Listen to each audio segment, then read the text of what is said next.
নমস্কার বন্ধুরা, Bengali blogger আশার রান্নাঘরে সকল বন্ধুদের স্বাগত জানাই। আজ আমি নিয়ে চলে এসেছি সজনে ডাঁটা, পেঁপে আর আলু দিয়ে একটি সিম্পল রেসিপি। এই গরমের জন্যে একদমই উপযোগী। এখানে প্রথমে আমি পুরো রান্নাটাই সর্ষের তেলে করব। বেশ কিছুটা সর্ষের তেল গরম করে তার মধ্যে দিয়ে দিলাম 1 টেবিল চামচ কালো জিরে। কালো জিরে থেকে হালকা গন্ধ বেরোতে শুরু করলে সেই পর্যায়ে যোগ করব দুটো মিডিয়াম সাইজের কেটে নেওয়া আলু হালকা ভাজতে শুরু করব। আলুগুলোকে নেড়েচেড়ে ভেজে নিতে হবে।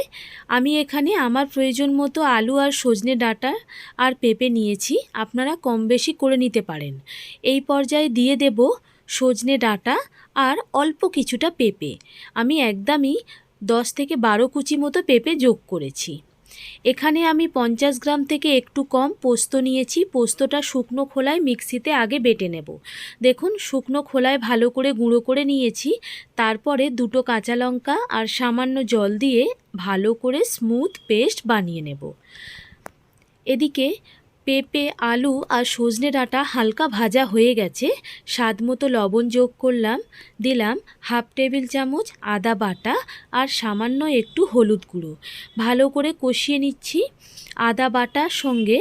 এই পর্যায়ে দেব একটা মিডিয়াম সাইজের টমেটো দিতেও পারেন, আবার অপছন্দ হলে না দিতেও পারেন। তবে এখানে 1/2 টেবিল চামচ জিরে গুঁড়ো আমি দিয়েছি। একসাথে সব উপকরণগুলো কষিয়ে নিচ্ছি। টমেটো গলে যাওয়া পর্যন্ত কিন্তু একটু হালকা নাড়াচাড়া করতে হবে। গ্যাসের ফ্লেম হাইতে দেবেন না, মিডিয়ামে রেখেই রান্নাটা করবেন। টমেটো গলে আসলে সেই পর্যায়ে দিয়ে দেব পোস্ত, কাঁচা লঙ্কা বাটা। ঝালের জন্য 2টো কাঁচা লঙ্কা দিয়েছি, তবে আপনাদের প্রয়োজন মতো আরও 2টো কাঁচা লঙ্কা যদি যোগ করতে হয় যোগ করে নিতে পারেন। ভালো করে পোস্তটা দিয়ে হালকা হাতে নেড়েচেড়ে নেব। তারপরে দিয়ে দেব বেশ কিছুটা জল। যেহেতু রান্নাটা মাখা মাখা রাখবো, জল কিন্তু সেই অনুপাতেই দেবেন। দেখুন, জলটা যোগ করে ফুটে ওঠার জন্য একটু অপেক্ষা করব। মশলা বলতে গেলে এখানে টমেটোটা দিলে বেশ পোস্তটা খেতে খুব ভালো লাগে, তাই আমি যোগ করেছি। এবারে পেঁপে, আলু, ডাঁটা একটু সেদ্ধ হওয়ার জন্য অপেক্ষা করব। মোটামুটি 5 থেকে 7 মিনিটের মধ্যে পেঁপে, আলু, ডাঁটা ভালো মতো সেদ্ধ হয়ে গিয়ে ঝোলটা মাখা মাখা হয়ে যাবে। কিছুক্ষণ পরেই চেক করে নেব ডাঁটা আর পেঁপে, আলু সেদ্ধ হয়েছে কিনা। এখন কিন্তু বেশ ভালো মতো ফুটছে। মোটামুটি 5 থেকে 7 মিনিট আমি ঢাকা না দিয়েই রান্নাটা করলাম। অল্প আঁচে ফুটিয়ে চেক করে নিচ্ছি পেঁপে আর আলু সেদ্ধ হয়েছে কিনা।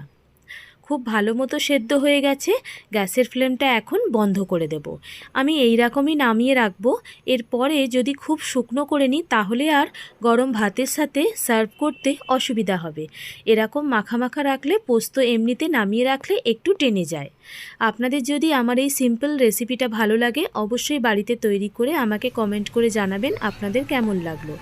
আজকের মতো এই পর্যন্ত। সকলে ভালো থাকবেন, সুস্থ থাকবেন।